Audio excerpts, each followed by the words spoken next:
Election 2020, a crowded Democratic field vies for the presidential nomination, and California could play a much bigger role this time around. We will be not an afterthought.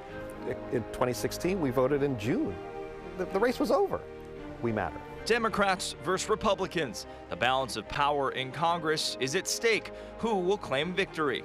Republicans are highly motivated to support the president. 2020 is going to be a year where Democrats hold the House. The fact that it hasn't been used very often should tell viewers how serious and important this impeachment is. A historic impeachment. What's next, and how will it impact the 2020 election? Our experts weigh in. Good afternoon and Happy New Year. I'm Greg Lee. Welcome to this KTVU special, a look ahead to politics in 2020. Over the next half hour, we hope to provide an overview of what to expect of the political landscape in the new year. We'll discuss the upcoming California primary, the balance of power in Congress, impeachment, and of course, the presidential election. For years, by the time Californians voted in the presidential primaries in June, they were all but decided. But in 2020, the Golden State will play a major role on Super Tuesday, March 3rd. Voters will start to receive ballots in just over a month from now. You can see these candidates lead the field in recent polling in the Golden State. It also explains why all of them and others have visited not just the state, but the Bay Area. With nearly 500 Democratic delegates up for grabs, a win in California could signal a big boost towards the nomination. So how did we get here? Back in 2017, then Governor Jerry Brown signed a bill to move up California's primary. By the time the primary took place in June 2016, Hillary Clinton and Donald Trump had essentially claimed their party nominations. The state also moved up its primary in 96, 2000, 2004, and 2008.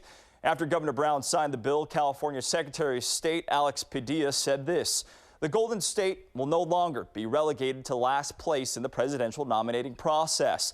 California's primary will officially be in prime time. Candidates will not be able to ignore the largest, most diverse state in the nation as they seek our country's highest office. California has been a leader time and time again on the most important issues facing our country, including immigration, education, and the environment. Still, much of the focus remains on the first four: Iowa, New Hampshire, Nevada, and South Carolina, because the field could in essence be whittled down by the time Californians vote. While registered independents can vote in the Democratic primary, only registered Republicans can vote for their party's nominee, which at this point is all but certain to be President Trump. He is facing limited competition. There are 172 GOP delegates up for grabs. For more on what the earlier primary means for California, particularly in helping pick a Democratic nominee, I spoke to San Francisco Chronicle senior political writer Joe Garofoli about what to expect and who might benefit. California primary. This is the first time that California has been really significant in a Super Tuesday. What does that mean for the state on a lot of levels? Well, our votes will count. We in California are voting at the same time as people in Iowa. Early voting starts in California on the same day as the Iowa caucuses. So we will be not an afterthought. In 2016, we voted in June. The race was over. We matter. How much of a benefit is that for Californians? Because we're seeing all of these candidates make their way here, make their pitches, try to drum up support, because there are a ton of delegates in this area that they're trying to snatch up. We will have some actual interaction with the candidates. You know, they come here all the time, as we know. They come here to appear before rich people who give them a lot of money, and then they leave town very quickly afterwards without having any contact with a normal human being.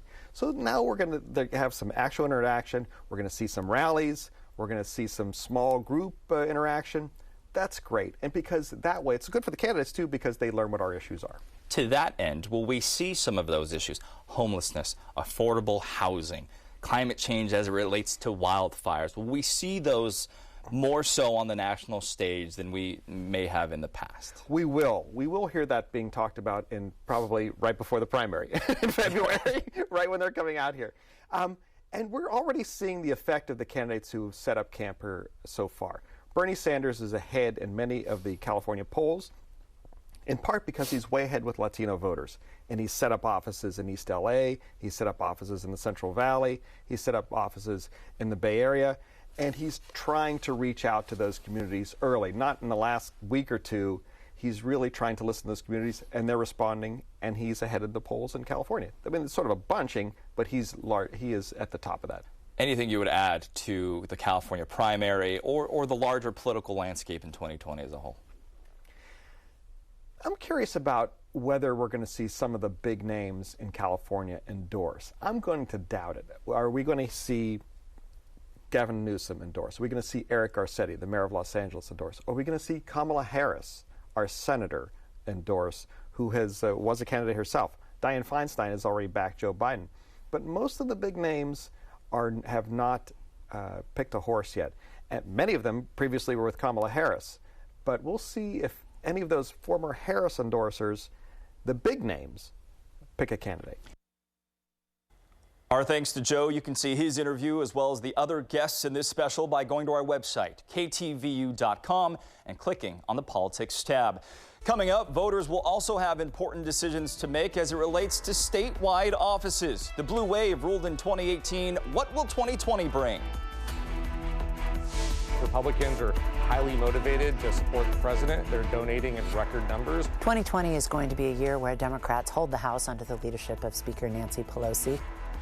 Coming up, we speak to strategists from both parties, giving us their insight into the House seats up for grabs. Stay with us. Welcome back to this KTVU special look ahead to politics in 2020. We've heard plenty about the presidential election as a crowded field of Democrats look to square off against Donald Trump. But congressional elections could shift or strengthen each party's power in the House and Senate. All 435 House seats are up for grabs, including 53 in California. Right now, Democrats hold a majority in the House with 233 seats. That's thanks to the so-called blue wave, Dems gaining 40 seats in 2018. In the Senate, Republicans control the majority, 53 to 45 Democrats and 2 independents. 35 seats are on this ballot. Republicans trying to defend 23, Democrats 12. In the House, the GOP is eyeing the 31 Democrats who represent congressional districts where President Trump won. We've heard several Republican members say this impeachment would hurt the Democrats in the election. For more on strategy, I sat down with Republican consultant Matt Shoup. All 435 House seats are up for election in 2020. How significant is that? Well, I think it's very significant. It gives us a great opportunity to take back the House, which I think will happen. Historically, the party that is empowered during an impeachment loses seats in the process and in the election afterward. The RNC and the NRCC are grossly outraising the Democrat, the DNC, and the DCCC. The RNC has tens of millions of dollars cash on hand and no debt. The DNC raised like $9 million last month, but they have $8 million in debt. And so I think the Republicans are seeing the improvements that the Trump administration is making on the economy and just the overall way of life in this country. And I think that even if you don't like him as a person, you like what he's doing as the president, and people are going to want to support that. When you're advising clients, is the message more about not saying that they're against impeachment, but rather that they're focused on the community they represent? I mean, is that part of the overall narrative? There's an old saying in politics, all politics is local. And I think that is still true today. When you talk about the homeless problem or the trafficker sitting in on 680 or the crime on BART, things that people interact with every day, touch, see, and feel, I think it resonates a lot more with them, and they're a lot more persuaded by that. Looking at the big picture of impeachment, for you as a Republican strategist, how concerning has it been that it has created such a partisan nature in our politics? I think it's very concerning. I think that politics is supposed to be about compromise.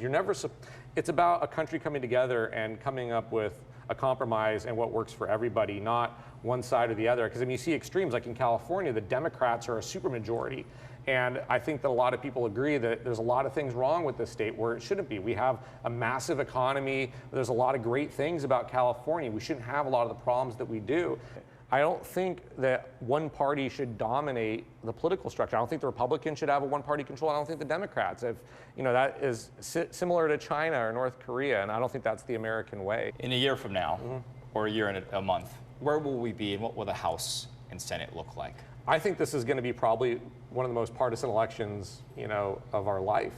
I think that both Republicans are highly motivated to support the president. They're donating in record numbers. I think the Democrats hate the president. They're still upset that he won in 2016, and I think that it's becoming dangerous. You've seen more political violence in this country since 2015 than it's ever happened, and I don't think that's healthy. I don't think that people should be attacked for their political beliefs, of either side. I hope that something can bring us together where we realize that we're all in this together, and what we all want is a better United States. Although we might defer or disagree on how we get there, but we all need to be working towards that goal, and hopefully we can come together on it.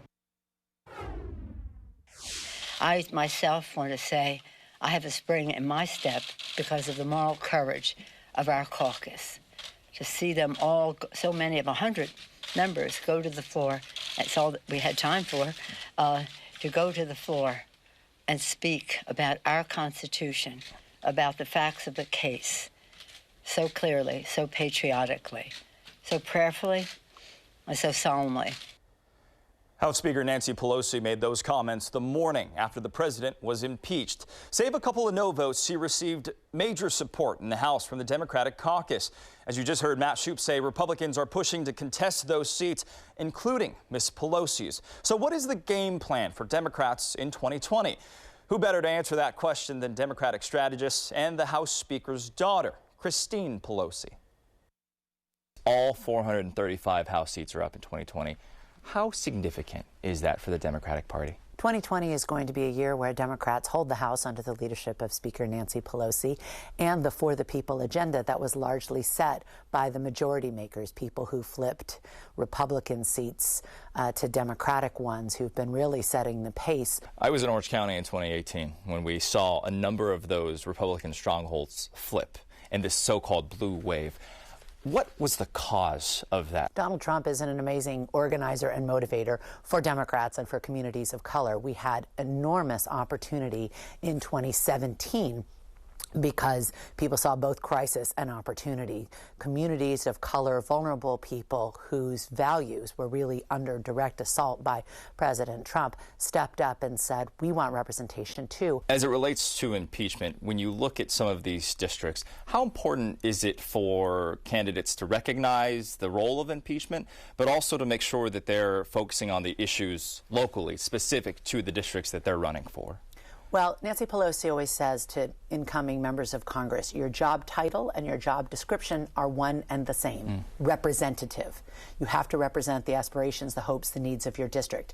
And if you do that and you have a connection with people and you deliver on the promises that you made, in this case of the House Democratic Caucus, promising to lower the cost of prescription drugs, promising to take action on jobs, promising to take action on ethics in government, then if they disagree with one or two of the bills that you voted on, if they disagree on impeachment, but they agree with you on lowering the cost of their health care or of protecting their health care, then they'll still vote for you. So she is of the walk and chew gum, although she never allowed us to chew gum, so walk and eat chocolate at the same time.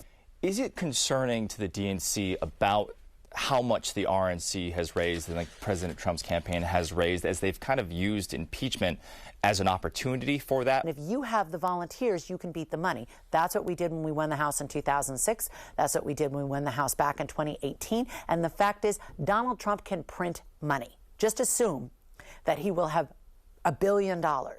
So then the question becomes, do we have $1 billion worth of grassroots messengers on the Democratic side to defeat him? If we do, we win. A year from January, what will the House look like? The House will look as diverse as it does now, if not even more so. The House Democratic Caucus is 60% women, people of color, LGBT, led by a woman. That's what the House will look like. Many of those seats that flipped in 2018 are in Southern California, where there are a number of races that we're watching in 2020. For more on that, we go to our sister station, Fox 11, and the host of The Issue is Alex Michelson. Alex, thanks for being here. A couple of rare open seats in Southern California right now. What House races are you keeping an eye on? Greg, great to be with you. Of course, the one that's probably most interesting is the fight for Katie Hill's seat. She's the one who had to resign because of this whole scandal involving naked photos. So that's an open seat. It's rare that these seats are open. Sometimes Congress people can stay in them for 30 or 40 years. So some of the folks that are running in that seat, Christy Smith, who is the establishment choice. She's the choice of Katie Hill, of Nancy Pelosi, of Gavin Newsom, but also Cenk Uygur of the Young Turks, which has millions of followers online. Super progressive site there. Steve Knight, who used to be the congressman in that seat. He's a Republican. He's running to get his old job back, as is George Papadopoulos. Remember that name? He was indicted and then convicted in the Mueller probe. So that could be sort of a circus-like atmosphere in that district, which is District 25. Then down at San Diego, Duncan Hunter, he had to leave because of another felony conviction in his case. So he's out. Darrell Issa, who used to be a congressman in San Diego, he's running for that district, as is Carl DeMaio, a well-known radio talk show host. Democrats trying for that. And then there's Orange County, which for years was known as the Orange Curtain, one of the bastions of Republican politics during the Reagan era. Well, in the last election, 2018, all 5 Orange County seats went blue. So there's a lot of effort to try to flip that back because there's still a lot of Republicans living in that area. Harley Ruda, Gil Cisneros, 2 Democrats that Republicans are targeting in that area. Well, Alex, certainly that blue wave that we heard all about and that we covered in 2018. Moving forward, how significant of a role do you think this impeachment process will play in those 2020 congressional races? Well, it'll be interesting to see how much of an issue that is that animates people. Most polls don't show that it necessarily is an issue that animates people, but you could see in some of these districts, somebody like Harley Ruda, who's in a district in Orange County. He beat Dana Rohrabacher last time around, but his district actually has 10% more Republicans than it does Democrats. That's Laguna Beach area. Maybe he could be targeted for something like that because it's an area where President Trump is more popular. But you got to remember, Greg, in terms of California compared to the rest of the country, President Trump's poll numbers are significantly lower here than they are in other places. So impeachment may not be as much of a factor as you would say in a place like Pennsylvania or Ohio. All right, Alex Michelson, Fox 11's host of The Issue Is. Alex, thanks for being with us. We greatly appreciate your time. We'll certainly be watching your coverage as we enter 2020. You can catch more of our political show, The Issue Is, every Sunday morning at 5:30 right here on KTVU. This is a big, broad-shouldered country. You talk with people who have great concerns about democracy and the republic. Still to come, we talk about the I word, impeachment. KTVU political analyst Brian Sobel will join us to talk about what role the impeachment and the looming trial in the Senate could have in 2020. On September 24th, House Speaker Nancy Pelosi announced an official impeachment inquiry into President Donald Trump, centering around his interactions with the Ukraine. Nearly 3 months later, after days of public testimony and investigations, the House took a historic vote to impeach President Trump, setting up a showdown with Mitch McConnell and the GOP-controlled Senate. The yeas are 230. The nays are 197. Present is 1. Article 1 is adopted. For just the 3rd time in American history, the president has been impeached. Staying mostly along party lines, a House majority voted to approve both articles of impeachment, abuse of power and obstruction of Congress against President Donald Trump. It is tragic that the president's reckless actions make impeachment necessary. He gave us no choice. They elected Donald Trump, and it is a matter for the voters, not this House, not in this way, not in the way this is being done. The vote is the culmination of the 3-month impeachment inquiry, marked by the partisan divide between Democrats and Republicans. At issue, the allegation President Trump withheld military aid and a White House visit to pressure Ukraine to announce investigations into Joe and Hunter Biden. A great day for the Constitution of the United States. A sad one for America that the president's reckless activities necessitated our having to introduce articles of impeachment. They treated us very unfairly, and now they want fairness in the Senate. They ought to look back at the last year to see how they've hurt this country. Fortunately, we have a president that was able to plow through all of the stuff that went on and goes on. Speaker Pelosi has not sent the articles to the GOP-controlled Senate yet, following through on a promise she made after the vote. She said she wants the Senate to commit to a fair trial before she sends them. It's in response to Senate Majority Leader Mitch McConnell saying he's coordinating with the White House counsel. I do think impeachment is going to fade away. It will all be completed sometime, I assume, in the early part of the year. We all know how this is going to end. The American people, if they think this is a very significant episode, can take it into account. We're voting this year. Senate Democratic leader Chuck Schumer wants to call witnesses and see documents from the White House in the new year. If it doesn't have documents and witnesses, it's going to seem to most of the American people that it is a sham trial. Speedy and fair trial. That is just what we want. So what do Americans think of impeachment? Recent Gallup polls track the public's support of impeachment from October to December. You can see it mostly stay the same, right around 46% supporting impeachment and removal from office. Like what we saw from the House, a vast majority of Democrats support removal, while most Republicans do not. What about the president's approval rating? During the process, he said his numbers are out the roof.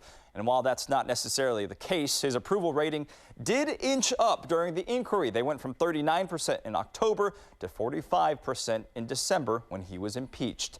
Numbers aside, the real question is, what impact will impeachment in the House and the Senate trial have in an election year? Who will it help or hurt at the ballot box? For insight on these topics, we turn to KTVU political analyst Brian Sobel.